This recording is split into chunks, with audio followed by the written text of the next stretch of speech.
This relates now to briefings, which is the focus of the year's activities for Health Quality and Safety Commission. And this is billed in the program as the case for change. And the case I'm going to put to you is that under the headings of leadership and how a team functions, this is self-evidently appropriate to proceed on. The evidence, the scientific evidence that I'm going to show you, is much weaker than the evidence that we put before you in relation to the checklist. The checklist evidence relates to sentinel events and complications. The evidence largely for briefings relates to process change, relates to teamwork, relates to how things work better rather than actual patients dying. So what are we talking about? Briefings and debriefings. Well, briefings are a simple way for a team to share vital information and discuss potential and actual safety issues, and they encourage an environment where the team can share information without fear of reprisal. They're the ideal opportunity for making the team. Bob Henderson, one of our pilot members of the Health Quality and Safety Commission board and the Safe Surgery New Zealand team, would talk about forming, norming and performing, which is the process that you can describe in relation to teamwork. And forming a team, particularly if they're not a team that regularly works together, is well done or most appropriately done in a briefing. Debriefings, and I'll talk a little bit about this towards the end, is a concluding process that allows identification of things that have been done well, but also things that might need improvement and how those can be improved for the next time round. Why does healthcare require a team approach? Well, partly because we need to work together, and if we're not communicating well, we won't work together very well. And there's some evidence from Laurelie Lingard, fairly dated now, back in 2004, study that showed that 25% of operating room communications failed, i.e. they failed to actually communicate, either because the timing was inappropriate and people weren't listening, the information was wrong, or whatever, they failed to resolve issues. And a third of those, roughly, had visible effects. So sometimes, or 2/3 of the time, a failed communication did not have any adverse effect, but a third of the time it did. And there are some of the consequences of that. And the one that I flagged, tension in the team in particular. Of course, the military have always been big proponents of briefings. Their environment, admittedly, is potentially different than in the operating room. Cliff has talked about team leaders who died on the job as evidence of commitment, and we don't expect that to happen in the operating room.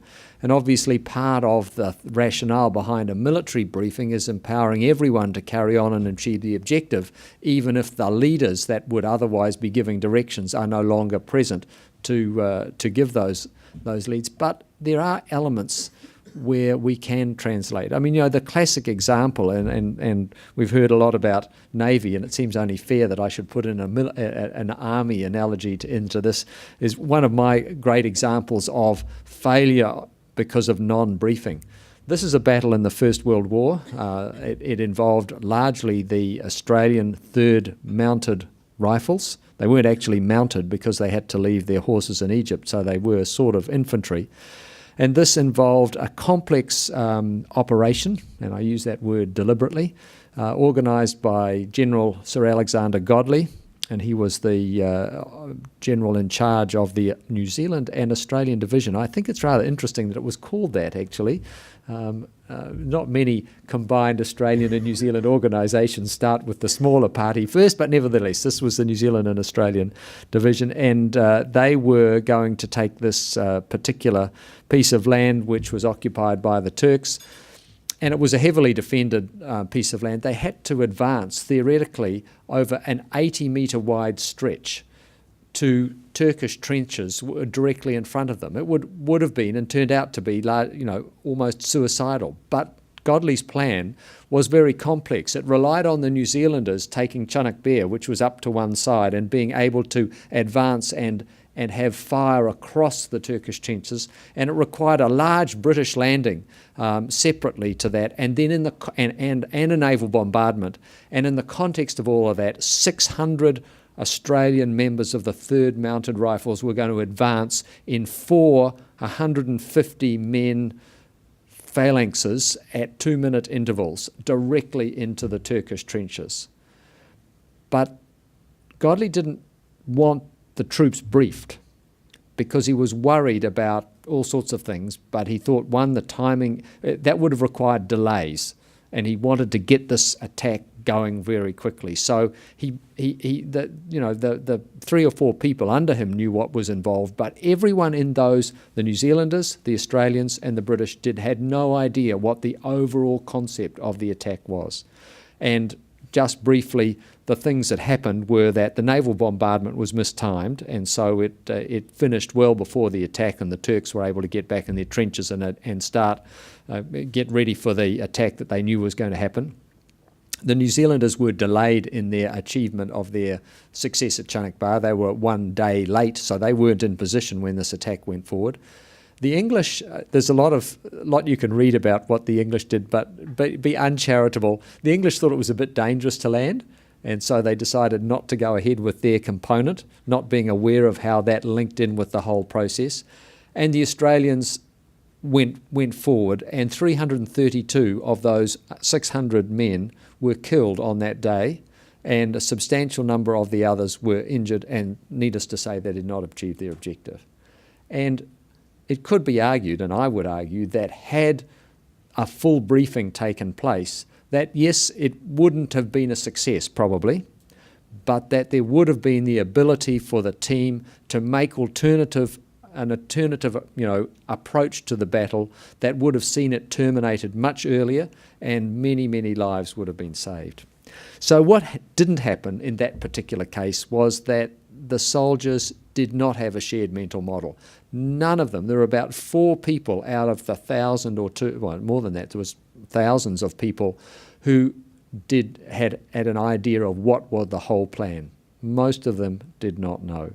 And so they couldn't anticipate or predict, and they couldn't identify what changes in plan might need to happen to meet the strategies and meet the goal that they wanted to achieve. And in medicine, if everyone knows what we're trying to achieve, and although we know a much better idea about what the likely objective is, if we don't know the specific objectives for the day, it's unlikely we will achieve our goals.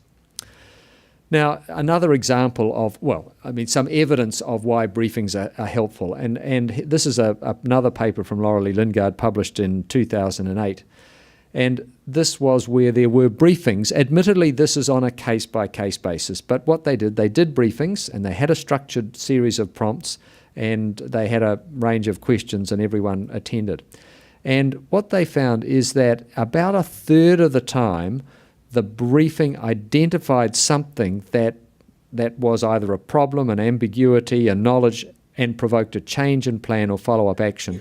And about half of these events actually had a direct impact on patient care. So looked at another way, I guess 5/6 didn't, but in 1/6 of the time there was both a functional utility of the briefing and it had a direct effect on the delivery of healthcare. So that's a fairly significant gain. And if we look here at the communication failures, which are in pre-briefing in the light bars and post-briefing in the dark bars, they're much less likely to occur when there had been a briefing.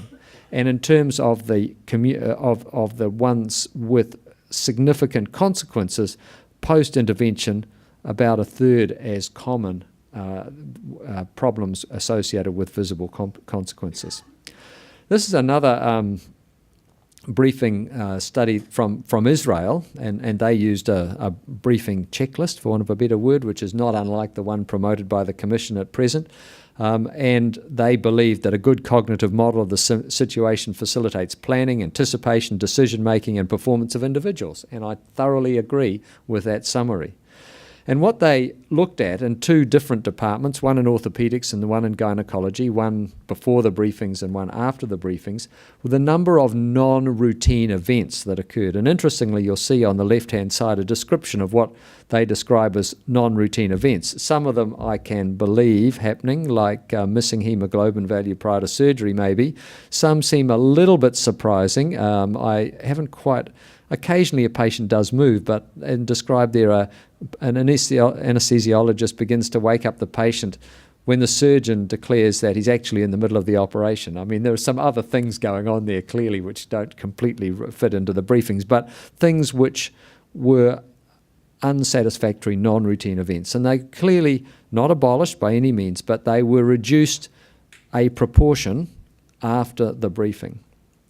And what's even more significant in this study, and this goes back, as you would know, I know we heard some presentations yesterday describing how many surgical teams are doing briefings. And I know in my hospital, it's somewhere around the 20% mark, not 80%, not 100%, may even be closer to 10%, somewhere between the 10 and 20% mark.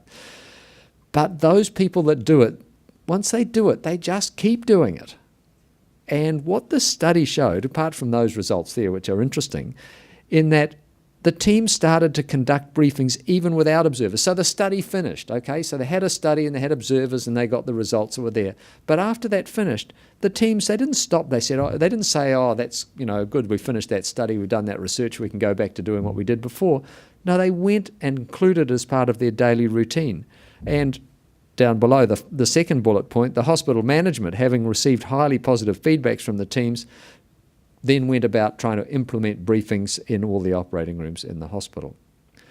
And one other example, which again leads to perhaps less quantitative and more qualitative outcomes, is this one from the UK, where there was briefings for lists in this Royal Cornwall Hospital, and they were a number of different patterns, and you will have heard discussions about when is the best time to do a briefing and what format it should be in, because, for example, my orthopaedic colleagues will say, well, briefings right before the operation, not terribly helpful, because if we haven't got the right hip prosthesis there, that's way too late. I like to have the briefing a week before or, earlier in the week to make sure we've got the right equipment. So there are a whole range of briefings, and I don't think we're wedded to one particular concept, even though we're portraying one as a before list briefing. And this group had informal briefings, horizon briefings, which they decided is the night before, which is quite useful if the team's there, cumulative briefings, all sorts of different briefings.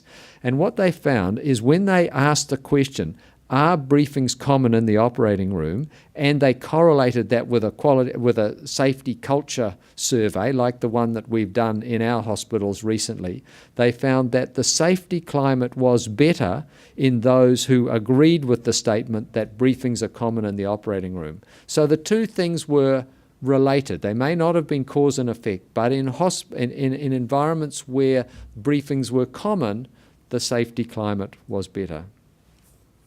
And one final one from sick kids in Toronto, a huddle 7:30 before an 8 o'clock start in the paediatric theatres, and the things that were part of that diagnosis, equipment, positioning, special conditions, are sort of a very brief briefing by comparison with what we have promoted. And what they found, very high correlations with the presence of briefings and those positive answers to the queries down the left side, such as that I'd be happy for my child to be treated here, it's not difficult to discuss errors, I'm encouraged to report safety concerns, etc. So that was a pre-list briefing, and again associated with a qualitatively improved outcome. So what are the barriers to these effective briefings? Well, you would have imagine intuitively that these are some of them. Ego, logistics, workload, structure, lack of teamwork. Logistics can be challenging. Workload, we know that surgeons and other members of the team have other activities that they try and interdigitate with their operating room list, and maybe they're doing other things and can't find the right time. I mean, I've had all sorts of discussions over the years with various peoples. Obviously, various workforces have starting points at certain points of time, and you can't have briefings if the team aren't there because they haven't started work yet.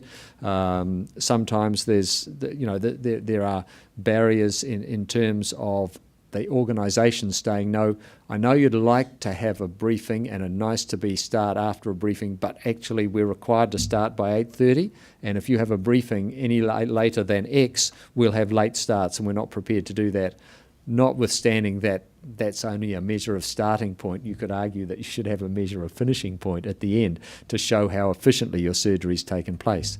The ego one, I don't know. I've tossed this around to a lot of people, and I was tossing it around to Chris just over lunch, and I'm not entirely sure. But I just want to, if I have information that you don't know, but you need to know in order to do your job, I have got some sort of power, authority, or influence over you because you are dependent on me to pass that information on to you. If I start the whole day and tell you everything I know about every case, then an element of that is being decreased. I would like to think that ego, meaning me holding on to that information, is not a barrier to having a briefing.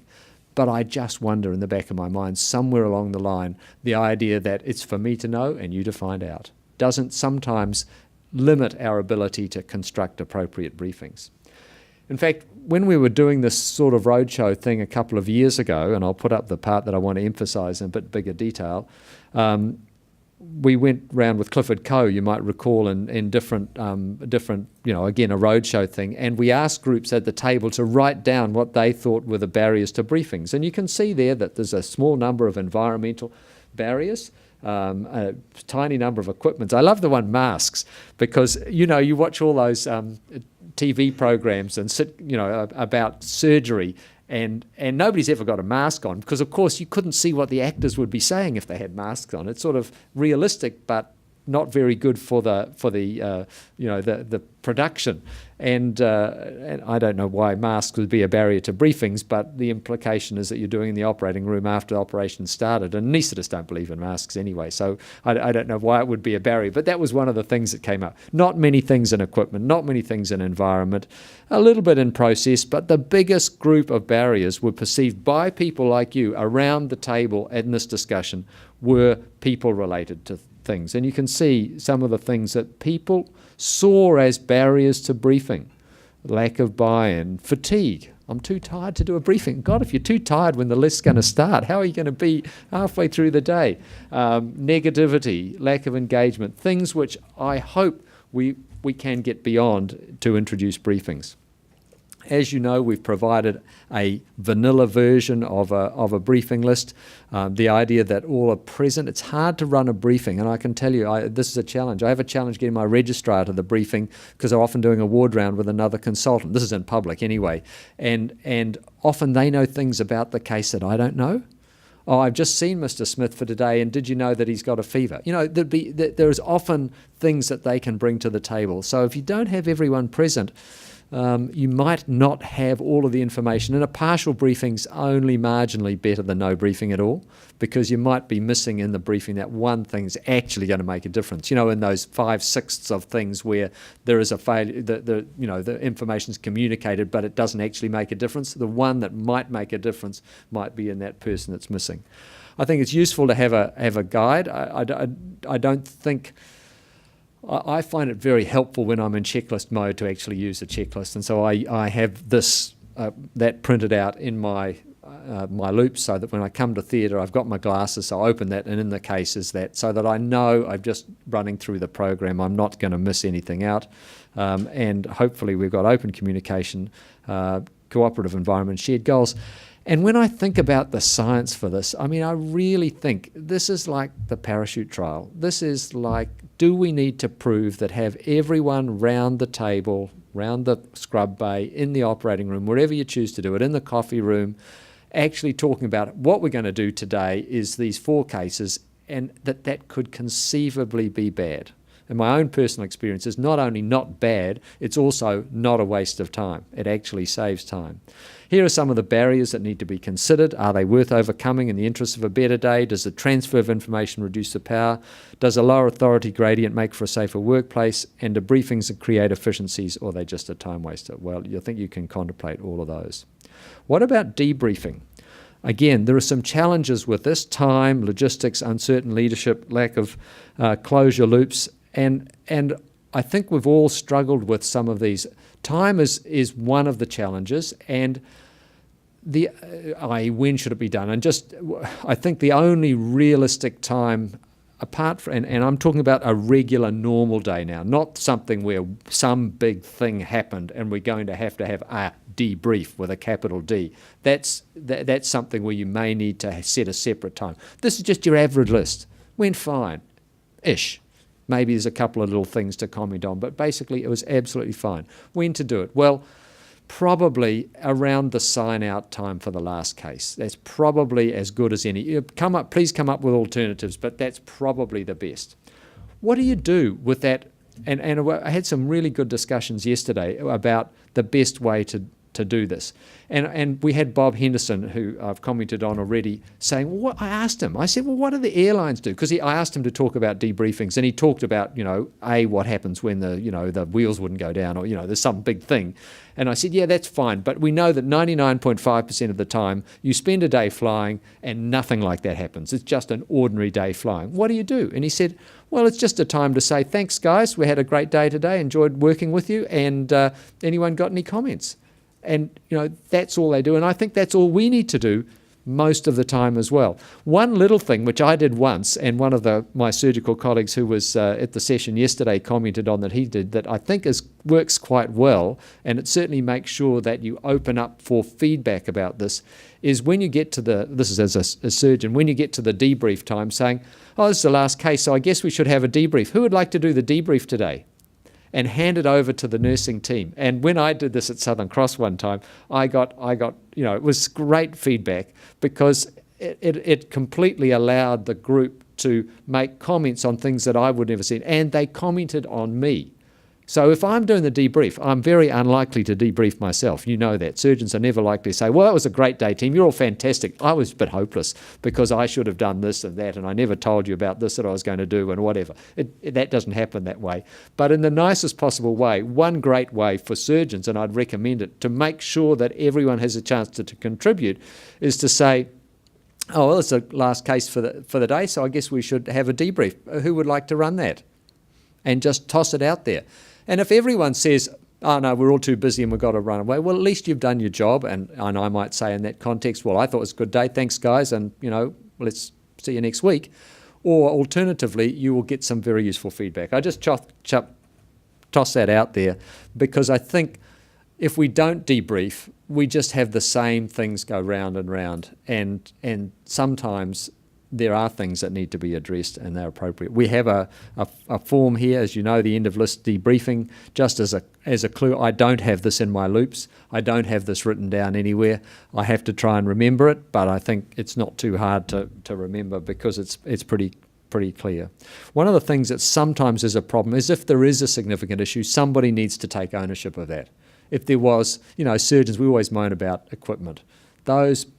That retractor, the ratchet on it is broken. Would somebody please get it fixed? I don't want to see it again. Somebody has to take ownership of that, whereas most of the other things that we deal with during the 5 parts of the checklist are things which are dealt with during the day, in the course of the day. This is something which has to be taken outside. So here are some of the challenges which I've mentioned: picking the right time, ensuring ways of addressing issues, being able to complement teams. Sometimes we don't know how to do that in a nice way. We do it in a superficial way, or a facetious way, or a way that people don't understand. And as you know, we've got those 2 particular forms which you might find useful. I think we're just about on time. I'd like to say that I think it's important that we communicate and have good teamwork, and that involves leadership as well as good relations between our various groups. And the briefings and debriefings, in particular briefings, are a really useful way to start that and to make sure the team works really well. And just presuming that everyone, one of the other comments of it, why should we do briefings? I mean, the nurses should know what these cases are. The anaesthetists should know what sort of anaesthetic I like. I'm talking my surgical hat on. I think, of course, they know what most of the cases are like. Of course, they know what most of the time you do. But one, do you know what they know? And can they presume that every case on your list where it says, you know, cholecystectomy or varicose veins or hip replacement is absolutely the standard vanilla hip replacement that you'd always do? No, it won't be. Yeah, maybe most will be, but some won't be. And that's what screws up your list. That's what annoys people. That's what annoys you as a surgeon when something that, well, how come you didn't know I needed the X instrument, or how come you didn't know this was going to take twice as long as, you know, and then everyone's grumpy, the list goes bad, teamwork goes bad, and you run the risks of getting bad outcomes.